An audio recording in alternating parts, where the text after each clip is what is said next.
हे दोस्तों, welcome to Tally Prime course part 32। तो पिछले वीडियो में हमने अपनी परचेस प्रोसेस का पहला स्टेप परचेस ऑर्डर सीखा था एंड आज हम अपने परचेस प्रोसेस का सेकंड स्टेप सीखने वाले हैं, जो कि है रिसीप्ट नोट वाउचर।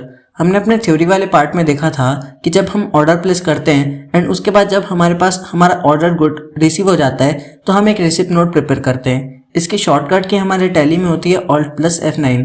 एग्जाम्पल के लिए हम ये मान लेते हैं कि जो पिछले पार्ट में हमने गुड ऑर्डर किया था वो अब हमें रिसीव हो रहा है।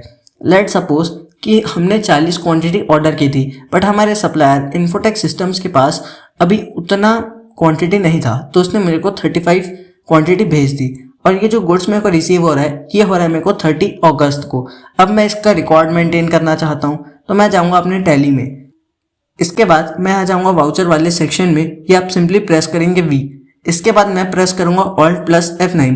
पर अभी आप देख सकते हैं यहाँ पे Alt प्रेस करने से रिसीप्ट नोट वाउचर की स्क्रीन ओपन नहीं हो रही है क्योंकि वो अभी इनएक्टिव है। एक्टिव करने के लिए हम यहाँ प्रेस करेंगे F10 और जाएंगे अदर वाउचर्स वाले ऑप्शन में। इसके बाद हम जाएंगे शो इनएक्टिव में। इसके बाद यहाँ पे हमें रिसीप्ट नोट वाउचर का ऑप्शन मिल रहा है जिसे हम ऑन कर लेंगे। ऑन करने के लिए हम एंटर करेंगे और फिर यस करेंगे। अब हमारा रिसीप्ट नोट का स्क्रीन ओपन हो गया है। अब यहाँ हमें रेफरेंस नंबर डालना है, तो क्योंकि ये हमारा पहला ऑर्डर है तो हम डाल देंगे इधर 1।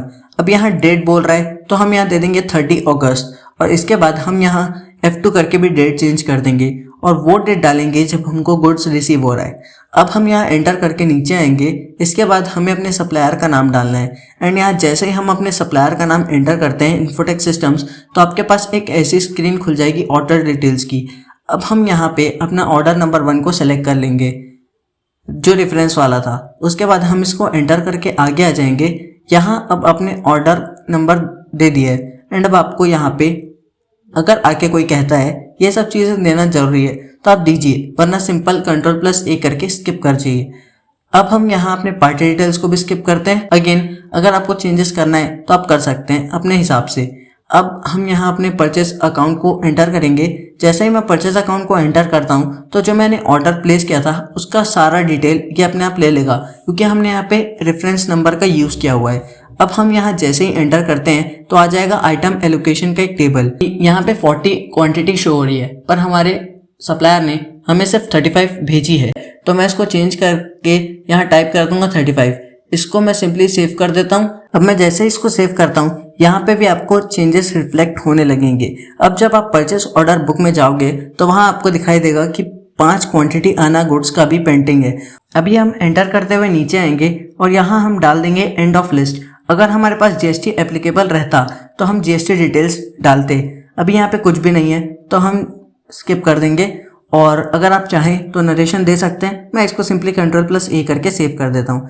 अब इसके रिपोर्ट चेक करने के लिए हम पहले यहाँ पे Alt+G प्रेस करके गो टू वाले ऑप्शन में जाएंगे। इसके बाद हम जाएंगे स्टॉक समरी में। अब यहाँ पे जब हम अपने गुड्स रिसीव हो गए हैं तो आप इधर मॉनिटर वाले सेक्शन में देख सकते हैं आपको क्वांटिटी वगैरह बढ़ी हुई दिखाई देगी। जब आप इसे एंटर करते हैं तो आप देख सकते हैं इधर आपके पास 2 टाइप के मॉनिटर हैं, एक 32 और एक 16 इंच।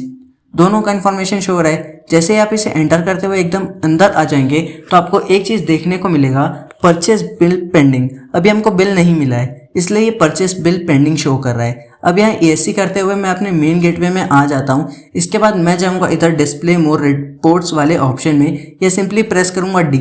इसके बाद हम जाएंगे स्टेटमेंट ऑफ इन्वेंट्री वाले ऑप्शन में, या हम सिंपली प्रेस कर सकते हैं E। इसके बाद यहाँ पे आपको परचेस ऑर्डर आउटस्टैंडिंग और purchase bill pending 2 books show हो रहे हैं। परचेस ऑर्डर आउटस्टैंडिंग में जाने के लिए हम P प्रेस करते हैं और इसके बाद यहाँ पे आप stock item wise, stock group wise, stock category wise किसी भी वे में अपने एंट्रीज को चेकआउट कर सकते हैं। अभी मैं क्योंकि स्टॉक आइटम वाइज देखना चाहता हूँ तो मैं सिंपली यहाँ प्रेस करूँगा I। इसके बाद मुझे जिस भी मेरे स्टॉक को देखना है उसमें मैं एंटर कर दूंगा। अभी यहाँ 16 इंच LCD मॉनिटर देखना चाहता हूँ तो मैं उस पर एंटर करता हूँ और मैं आगे आ जाऊँगा। अब यहाँ परचेस ऑर्डर आउटस्टैंडिंग की मुझे एंट्री दिख जाएगी। जैसे मैं इस एंट्री को एंटर करता हूँ तो मुझे 2-3 चीज़ें और शो होने लग जाएगी। जैसे यहाँ पे मेरी टोटल ऑर्डर क्वांटिटी 40 शो हो रही है, 5 पेंडिंग क्वांटिटी शो हो रही है और रेट दिया हुआ है 10,000, वैल्यू दी हुई है और ओवरड्यू कब तक ऑर्डर डिलीवर हो चुका है या रिसीव हो गया है हमारे पास 10 दिनों के अंदर वो दिया हुआ है। यहाँ नीचे में आपको दिख रहा होगा कि हमने जो परचेस ऑर्डर किया था उसमें 40 क्वांटिटी और डेट दिख रहा है 20 अगस्त का। वैसे रिसीप्ट नोट हमने अभी पास किया तो रिसीप्ट नोट में 30 अगस्त का डेट और 35 क्वांटिटी ऐसे करके शो हो रहा है। तो बेसिकली हमारे परचेस प्रोसेस की जितने भी डिटेल्स हमने अब तक ऐड अप किए हैं वो सारे हमें एक जगह पे यहाँ पे शो हो रहे हैं। ठीक, तो दोस्तों बस यार इस कोर्स के आज के पार्ट में बस इतना ही। उम्मीद है आपको सब कुछ समझ आ गया होगा रिसीप्ट नोट उसके रिफ्लेक्शंस के बारे में। मैं मिलूंगा आपसे नेक्स्ट पार्ट में फिर कुछ एक नए टॉपिक के साथ। तब तक के लिए thank you so much for watching. Good bye.